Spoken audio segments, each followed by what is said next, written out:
नमस्कार विद्यार्थी मित्रों, तक्षशिला विद्यापीठ द्वारा चलती स्टार बेंच में आपनु हार्दिक स्वागत है। धोरण 9 गणितनी अंदर आपणे चेप्टर नंबर 7 त्रिकोणनो अभ्यास चालू हतो। तो अगाउना लेक्चरनुं आपणे थोड़ुं रिविजन जोई लईए। अगाउना लेक्चरमां आपणे प्रमेय 7.1 छे एनो अभ्यास कर्यो हतो, जेनुं नाम हतुं खूबाखू प्रमेय, मतलब के खूणो बाजू खूणो प्रमेय। आ प्रमेय पण अगाउना पूर्वधारणा प्रमाणे बे त्रिकोणनी एकरूपताने अनुरूप हतो, मतलब के बे त्रिकोणोनी एकरूपतानी वात ए प्रमेयमां आपणे करी हती। तो 7.1 फरीथी आपणे याद करी लईए के जो एक त्रिकोणना बे खूणा अने अंतर्गत बाजू बीजा त्रिकोणना अनुरूप खूणा अने अंतर्गत बाजूने समान होय तो बे त्रिकोणो एकरूप छे। मतलब के कोई बे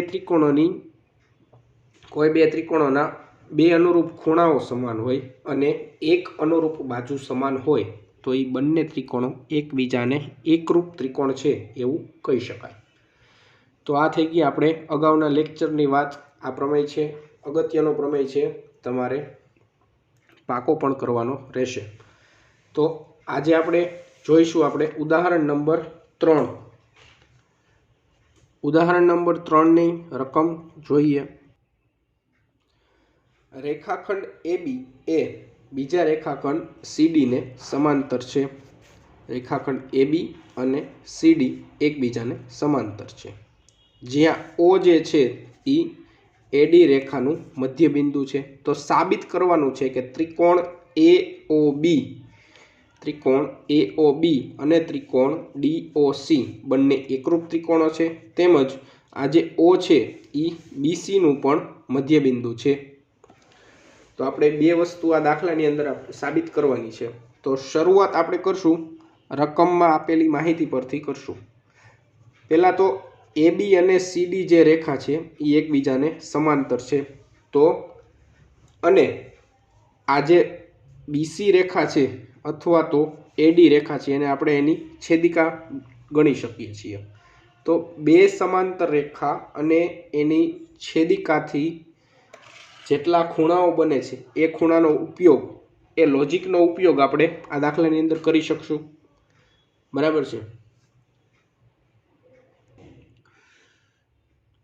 तेमज आपणे रकममां एवुं आपेलुं छे के O छे ई AD नुं मध्य बिंदु छे।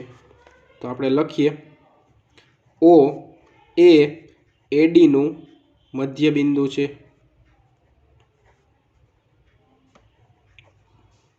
बराबर छे। तो OA is equal to OD આપણે લખી શકીએ, કારણ કે O છે એ AD રેખાનું મધ્ય બિંદુ હોય તો એના બે સરખા ભાગ થતા હોય, તો OA બરાબર OD આપણે લખી શકીએ। આને આપણે આપી દઈએ પરિણામ નંબર 1। સમજી શકાય એવી વાત છે કે જો O બિંદુ છે એ આખી AD રેખાનું મધ્ય બિંદુ હોય તો OA અને OD બંને સરખા થાય, એટલે કે એક સરખા ભાગમાં એનું વિભાજન થાય। ત્યારબાદ આપણે વાત કરીએ ત્રિકોણ AOB અને ત્રિકોણ DOC ની। તો ત્રિકોણ AOB અને ત્રિકોણ DOC માટે એના માટે આપણે શું લખી શકીએ? તો આ ખૂણો જે B છે અને આ ખૂણો C બંને સમાન થશે, કારણ કે બે સમાંતર રેખા AB અને CD એની છેદિકા થશે આ CB અથવા તો BC, એનાથી બનતા યુગ્મ કોણની જોડ થશે આ। તો કયો ખૂણો થશે? ખૂણો ABO ઇઝ ઇક્વલ ટુ ખૂણો DCO। શા માટે? તો કે AB સમાંતર CD બે સમાંતર રેખા એની છેદિકા BC થી બનતા યુગ્મ કોણની જોડ થશે, જે આપણે અગાઉ શીખી ગયા છીએ। બે સમાંતર રેખા AB અને CD એની છેદિકા BC એનાથી બનતા યુગ્મ કોણ થશે। તો આપણે અહીંયા લખી શકીએ ABO બરાબર ખૂણો DCO। તેમજ ખૂણો COD અને ખૂણો AOB બંને સમાન થશે, કારણ કે બંને કેવા થશે? યુગ્મ કોણની જોડ. તો આપણે લખી શકીએ ખૂણો AOB અને બીજો ખૂણો થશે COD ઇઝ ઇક્વલ ટુ ખૂણો COD. બંને સમાન થશે. કારણ શું? તો કે અભિકોણો છે, જોઈ શકાય એવી વાત છે, એક્સ જેવો આકાર બનાવે છે. તેમજ આપણે પરિણામ નંબર 1 લખ્યું હતું OA બરાબર OD. તો આ બે ખૂણા, આ બંને ખૂણા અને એક બાજુ સમાન થઈ. તો ખૂબાખૂબ પ્રમેય અનુસાર આપણે લખી શકીએ ખૂબાખૂબ પ્રમેય અનુસાર ત્રિકોણ AOB એકરૂપ થશે ત્રિકોણ DOC, કારણ કે એના બે ખૂણા અને એક બાજુ છે એ સમાન છે. તો AOB અને DOC છે એ એકબીજાને એકરૂપ થશે. તો આ થઈ ગયું આપણું પરિણામ, જે એક સાબિત કરવાનું હતું એ. ત્યારબાદ આપણે બીજું પરિણામ સાબિત કરવાનું છે કે O છે એ BCનું પણ મધ્ય બિંદુ થાય. તો અહીં આપણે જોઈએ CPCT એનો પ્રમેય આપણે, મતલબ કે CPCT શું છે એ આપણે ભણી ગયેલા છીએ કે એકરૂપ ત્રિકોણની અનુરૂપ અંગોની અંદર એની બાજુ અને એના ખૂણાનો અને એના શિરોબિંદુઓનો સમાવેશ થાય છે. તો અહીંયા આપણે એવું સાબિત કરી શકીએ કે OB બરાબર OC લખીએ તો O છે એ BCનું મધ્ય બિંદુ છે એવું સાબિત થાય. તો આપણે અહીંયા લખી શકશું OB બરાબર OC. શા માટે? તો એનું કારણ લખી શકીએ CPCT મુજબ. CPCT મુજબ શા માટે? તો કે એકરૂપ ત્રિકોણ છે. હવે AOB અને DOC ત્રણેય બે એકરૂપ ત્રિકોણ હોય તો એની અનુરૂપ બાજુ થશે OB અને OC. હવે અનુરૂપ બાજુ હશે તો એ પણ સમાન થશે. તો અહીંયા આપણે લખી શકીએ OB બરાબર OC CPCT મુજબ. મતલબ કે એકરૂપ ત્રિકોણની અનુરૂપ બાજુઓ છે.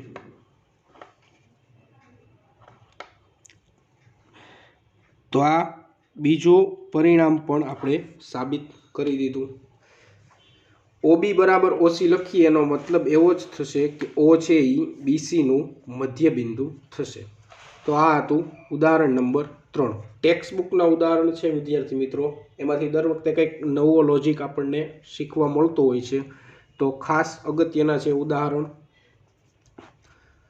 ત્યારબાદ આપણે જોઈએ પ્રમેય શીખવાનો છે આજે આપણે. પ્રમેય 7.2 છે, પણ એ પ્રમેય શામાં આવશે? તો કે એક મુદ્દો આપેલો છે આપણી ટેક્સ્ટ બુકની અંદર કે ત્રિકોણના કેટલાક ગુણધર્મો, ત્રિકોણના જુદા જુદા ગુણધર્મોની સમજ આપણે મેળવવાની છે. તો સૌથી પહેલાં આપણે એમાં સમદ્વિ બાજુ ત્રિકોણની વ્યાખ્યા ભણશું. સમદ્વિ બાજુ ત્રિકોણ કોને કહેવામાં આવે છે? ખૂબ જ અગત્યની વ્યાખ્યા છે, પરીક્ષામાં 1 માર્કની અંદર પૂછાઈ શકે છે. અને અગાઉના ધોરણમાં ભણવામાં પણ આપણને આ વ્યાખ્યા ખૂબ જ ઉપયોગી સાબિત થઈ શકે છે. તો જે ત્રિકોણની બે બાજુઓ સમાન હોય તેને સમદ્વિ બાજુ ત્રિકોણ કહેવામાં આવે છે. વ્યાખ્યા તમારે તમારી ફેરબુકની અંદર લખવાની છે. જે રીતના મેં અહીંયા મારી બુકમાં લખેલું છે એ જ રીતનું ફેરબુકમાં તમારે દરેક પ્રમેય, દરેક વ્યાખ્યાઓ અને દરેક દાખલા વ્યવસ્થિત રીતે ગણવાના અને લખવાના રહેશે. તો આ થઈ ગઈ સમદ્વિ બાજુ ત્રિકોણની વ્યાખ્યા. 1 માર્ક માટે પરીક્ષામાં ખૂબ જ અગત્યની છે. ત્યારબાદ આવશે પ્રમેય 7.2. આ પ્રમેય છે એ સમદ્વિ બાજુ ત્રિકોણને લગતું પ્રમેય છે. અને આ પ્રમેયની સાબિતીમાં આપણે બાખુબા શરત, જે પૂર્વધારણા આપણે શીખી ગયા હતા, બાખુબા એકરૂપતા માટેની શરત હતી, એનો ઉપયોગ આપણે આ પ્રમેયની અંદર કરવાનો રહેશે. બાખુબા શરતમાં આપણે શું શીખ્યા હતા? તો કે બાજુ ખૂણો બાજુ શરત હતી, બે ત્રિકોણની બે બાજુઓ અને એક ખૂણા વિશેની વાત એમાં આપણે કરી હતી. તો સમદ્વિ બાજુ ત્રિકોણનો આપણને ખ્યાલ આવી ગયો કે જે ત્રિકોણમાં બે બાજુઓ સમાન હોય તેને સમદ્વિ બાજુ ત્રિકોણ કહે છે. તો એની ઉપરથી પ્રમેય છે 7.2, સમદ્વિ બાજુ ત્રિકોણની બે સમાન બાજુઓની સામેના ખૂણાઓ સમાન હોય છે. અહીંયા તમને સમદ્વિ બાજુ ત્રિકોણની આકૃતિ દોરેલી છે. તો આ પ્રમેય સાબિત કરતી વખતે આપણે સમદ્વિ બાજુ ત્રિકોણની આકૃતિ દોરવી ફરજિયાત છે. તો અહીંયા તમે જોઈ શકો છો કે આ ત્રિકોણની બાજુ છે AB અને BC બંને સમાન છે એવું દર્શાવેલું છે, બંનેના માપ સમાન છે. તો એની ઉપરથી આપણે સાબિત કરવાનું છે કે સમાન બાજુઓની સામેના ખૂણા એટલે કે ABની સામેનો ખૂણો થશે C અને ACની સામેનો ખૂણો થશે B. તો સમાન બાજુઓની સામેના ખૂણાઓ સમાન હોય એવું આપણે સાબિત કરવાનું છે. તો પ્રમેયની અંદર આપણે સામાન્ય રીતે 3 વસ્તુઓ લખવાની હોય: પક્ષ, સાધ્ય અને સાબિતી.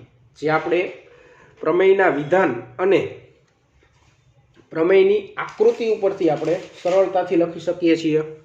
તો આપણે પક્ષ અને સાધ્ય લખતા શીખશું. પક્ષ છે એ આપણને પ્રમેયના વિધાનની અંદર જ આપેલો હોય છે.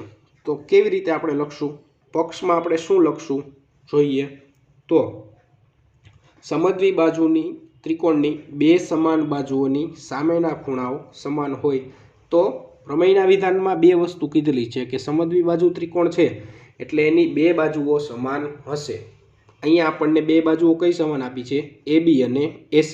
તો પક્ષમાં આપણી પાસે જે વસ્તુ છે સાબિત કરવાની એ આપણે લખવાનું કે સાબિત કરવા માટે આપણી પાસે શું શું આપેલું છે એ પક્ષની અંદર લખવાનું. તો શું આપેલું છે? તો કે બે સમાન બાજુઓ આપેલી છે. તો એમાં લખશું AB બરાબર AC. એટલે કે AB અને AC બાજુ છે એ બંને બાજુ કે એના માપ કેવા છે? સમાન છે.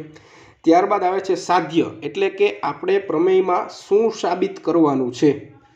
તો સાબિત એવું કરવાનું છે કે આ સામેની બાજુના બે સમાન બાજુના સામેની બાજુના ખૂણાઓ સમાન હોય એટલે કે ખૂણો B બરાબર થશે ખૂણો C. તો એ આપણે લખશું સાધ્યની અંદર ખૂણો B ઇઝ ઇક્વલ ટુ ખૂણો C. જે આપણે સાબિત કરવાનું છે કે ખૂણો B અને ખૂણો C છે એ કેવા છે? તો કે સમાન છે. સ્ટેપ બાય સ્ટેપ મિત્રો તમે પ્રમેય સમજશો તો તમને વાંધો નહીં આવે અને આ જ રીતે પ્રમેય તમારે પરીક્ષામાં પણ લખવાનો રહેશે. તો સાબિતી આપણે શરૂઆત કરીએ. તો સાબિતીની શરૂઆતમાં આપણે સૌપ્રથમ તો આકૃતિ ઉપરથી શરૂઆત કરીએ. તો આકૃતિ સમદ્વિ બાજુ ત્રિકોણની આપેલી હોય એમાં આપણે આજે A છે ખૂણો BAC આખો ખૂણો છે એનો દ્વિભાજક દોરેલો છે AD. સૌપ્રથમ તો માત્ર સમદ્વિ બાજુ ત્રિકોણની આકૃતિ જ આપેલી હશે. ત્યારબાદ આપણે એમાં ખૂણા A નો દ્વિભાજક દોરવાનો રહેશે, જે આપણે સાબિતીમાં લખવું પડશે. તો ખૂણા A નો દ્વિભાજક દોરો. શા માટે આપણે એનો દ્વિભાજક દોરવાનો છે? તો કે અહીંયા તમે ખૂણા A નો દ્વિભાજક દોરશો એનાથી બે નવા ત્રિકોણની રચના થશે. એ બે ત્રિકોણની એકરૂપતા પરથી આપણે એવું સાબિત કરી શકશું કે ખૂણો B અને ખૂણો C સમાન છે.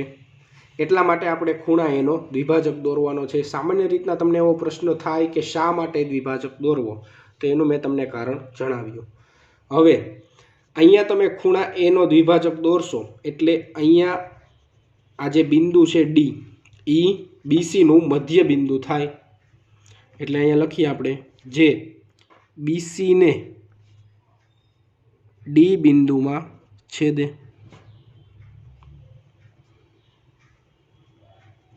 બરાબર છે. તો બે નવા ત્રિકોણની રચના થઈ ABD અને ADC. હવે એ બંને ત્રિકોણની અંદર આપણે જોઈએ તો ત્રિકોણ BAD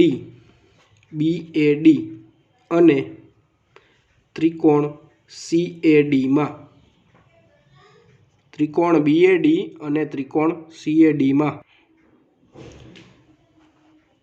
બંને ત્રિકોણની અંદર આપણે બાખુબા એકરૂપતા એનો ઉપયોગ કરીને એની બંનેની એકરૂપતા સાબિત કરવાની છે અને એની ઉપરથી એકરૂપ ત્રિકોણના અનુરૂપ અંગો સમાન હોય, અનુરૂપ ખૂણાઓ સમાન હોય એ લોજિકનો ઉપયોગ કરવાની અને ખૂણો બી અને ખૂણો સી એક સમાન છે એવું સાબિત કરવાનું છે. તો ત્રિકોણ બીએડી અને ત્રિકોણ સીએડી આ બંનેની એકરૂપતા આપણે કઈ રીતે સાબિત કરી શકીએ? તો બાખુબા એકરૂપતાની શરત પ્રમાણે પહેલાં તો આપણે બે બાજુઓ સમાન જોશે અને એક ખૂણો સમાન જોશે. તો આપણે અહીંયા પક્ષની અંદર એવું આપેલું છે કે AB બરાબર AC, મતલબ કે AB બાજુ અને AC બાજુ છે એ સમાન છે. તો ત્રિકોણ એ બંને બાજુ છે એ ત્રિકોણ BAD અને ત્રિકોણ CADની અનુરૂપ બાજુઓ થશે. તમે ધ્યાનથી જુઓ, AB અને AC છે એ ABD અને ACDની અનુરૂપ બાજુઓ થશે. તો એ સમાન છે. અહીંયા લખી શકીએ AB બરાબર AC. કારણ શું? તો કે પક્ષમાં આપણને એવું આપેલું છે કે એ બંને બાજુઓના માપ કેવા છે? સમાન છે. આ થઈ ગઈ એક બાજુનું માપ, બાજુની વાત થઈ ગઈ. ત્યારબાદ ખૂણાની વાત કરીએ તો આ બંને ખૂણા છે, ખૂણો BAD અને ખૂણો CAD બંને સમાન થશે. શા માટે સમાન થશે? કે એક ખૂણો હતો આખો A, એનો દ્વિભાજક આપણે દોર્યો તો ખૂણાનો દ્વિભાજક હંમેશા એ ખૂણાનું બે સરખા ભાગમાં વિભાજન કરે, જે તમને અગાઉ સમજાવેલું છે. તો અહીંયા આપણે લખી શકશું કે ખૂણો BAD ઇઝ ઇક્વલ ટુ ખૂણો CAD, ખૂણો BAD ઇઝ ઇક્વલ ટુ ખૂણો CAD. કારણ શું? તો કે આપણે રચના દ્વારા જ આપણે ખબર પડી જાય, એટલે કે ખૂણા એનો દ્વિભાજક દોરવાથી જે બે ખૂણાની રચના થઈ એના દ્વારા આપણને ખ્યાલ આવી જાય કે બંને ખૂણા હશે એ સમાન થશે. ત્યારબાદ હજી એક બાજુ લખવી પડશે. આ થઈ ગયો એક ખૂણો, હજી એક બાજુ કઈ બાજુ છે એ સમાન થશે? તો કે આ જે AD બાજુ છે, AD એ બંને ત્રિકોણની સામાન્ય બાજુ છે. BAD અને CADમાં આ જે AD બાજુ છે એ બંને ત્રિકોણમાં આવશે. તો અહીંયા તમે લખી શકો કે AD બરાબર AD, કાઉન્સમાં તમે લખી શકો છો સામાન્ય બાજુ, સામાન્ય બાજુ AD બરાબર AD, મતલબ કે બંને ત્રિકોણની જે છે એ સામાન્ય બાજુ છે એટલે એ તો સમાન જ હોય. AD બરાબર AD. તો આ થઈ ગઈ બીજી બાજુ.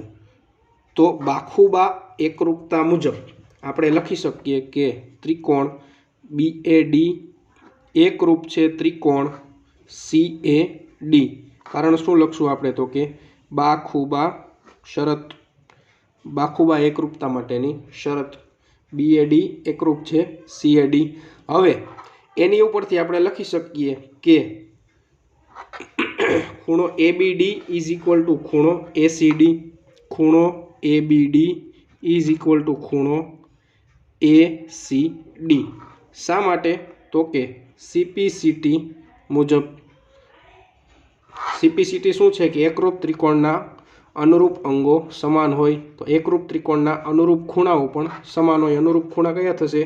ABD અને ACD. અથવા તો ખૂણો B બરાબર ખૂણો C, ખૂણો B બરાબર ખૂણો C. આ થઈ ગયો આપણો પ્રમેય. કારણમાં આપણે લખી શકીએ એકરૂપ ત્રિકોણના અનુરૂપ અંગો, અનુરૂપ અંગોમાં અનુરૂપ ખૂણા, અનુરૂપ ખૂણા, એકરૂપ ત્રિકોણના અનુરૂપ ખૂણાઓ સમાન થાય. તો આ થઈ ગયો આપણો પ્રમેય 7.2, જેમાં આપણે સમદ્વિ બાજુ ત્રિકોણના સમાન બાજુઓની સામેના ખૂણાઓ સરખા થાય, સમાન થાય એ સાબિત કરવાનું હતું. ત્યારબાદ પ્રમેય 7.3 છે, એમાં એવું કીધેલું છે, પ્રમેય 7.3 કે ત્રિકોણના સમાન ખૂણાની સામેની બાજુ, ત્રિકોણના સમાન ખૂણાની સામેની બાજુઓ સમાન હોય છે. આ જે પ્રમેય છે એ પ્રમેય 7.3 છે, જે પ્રમેય 7.2નું પ્રતીપ વિધાન છે, અથવા તો પ્રમેય 7.2નો પ્રતીક પ્રમેય છે. બરાબર છે, જે આપણે ખૂબાખૂ એકરૂપતા દ્વારા સાબિત કરી શકાય છે. પણ આપણે આ પ્રમેયને સ્વીકારી લેવાનો છે. ખૂબાખૂ એકરૂપતા દ્વારા સાબિત કરી શકાય છે. તો આ થઈ ગઈ પ્રમેય 7.2 અને 7.3ની વાત. પ્રમેય 7.3 છે એ પ્રમેય 7.2નો પ્રતીપ વિધાન છે. બરાબર છે. પ્રમેય 7.2માં આપણે બે સમાન બાજુઓની સામેના ખૂણા સમાન હોય એવું કીધેલું હતું, અને 7.3માં એવું કીધેલું સમાન ખૂણાની સામેની બાજુઓ સમાન હોય છે. તો બંને વિધાન છે, બંને પ્રમેય છે એ એકબીજાના પ્રતિપ્રમેય છે. તો આ બંને પ્રમેય ખૂબ જ અગત્યના છે. પ્રમેય 7.3 છે એ આપણે સ્વીકારી લેવાનો છે, એની સાબિતી આપણે આપવાની નથી. પરંતુ જો સાબિતી આપવી હોય તો તમે જાતે ખૂબાખૂ એકરૂપતા દ્વારા આપી શકો છો. હોમવર્કની અંદર તમારે ટ્રાય કરવાની છે કે એક ત્રિકોણની આકૃતિ દોરી અને પક્ષ, સાધ્ય અને સાબિતી લખીને પ્રમેય 7.3ની સાબિતી આપવાની છે. ખૂબાખૂ એકરૂપતાનો ઉપયોગ કરવાનો છે, મતલબ કે ખૂણો બાજુ ખૂણો. બરાબર છે. 7.2ની અંદર આપણે બાખુબા એકરૂપતાની શરતનો ઉપયોગ કર્યો હતો. આમાં આપણે ખૂબાખૂ એકરૂપતાનો ઉપયોગ કરશું, એટલે કે પ્રમેય 7.1 જે છે એ પ્રમેયનો ઉપયોગ દ્વારા આપણે પ્રમેય 7.3ની સાબિતી આપી શકીએ છીએ, જે તમારે હોમવર્કમાં કરવાની છે. એ સિવાય આ પ્રમેય 7.3ને આપણે સ્વીકારશું, એક વિધાનના સ્વરૂપમાં યાદ રાખશું કે ત્રિકોણના સમાન ખૂણાની સામેની બાજુઓ સમાન હોય છે. એ ઉપરાંત આજે આપણે જે ઉદાહરણ શીખ્યા, ઉદાહરણ નંબર 3 અને પ્રમેય 7.2 અને પ્રમેય 7.3 તમારી ફેરબુકની અંદર લખવાનું છે તેમજ પાકા કરવાના છે. અસ્તુ.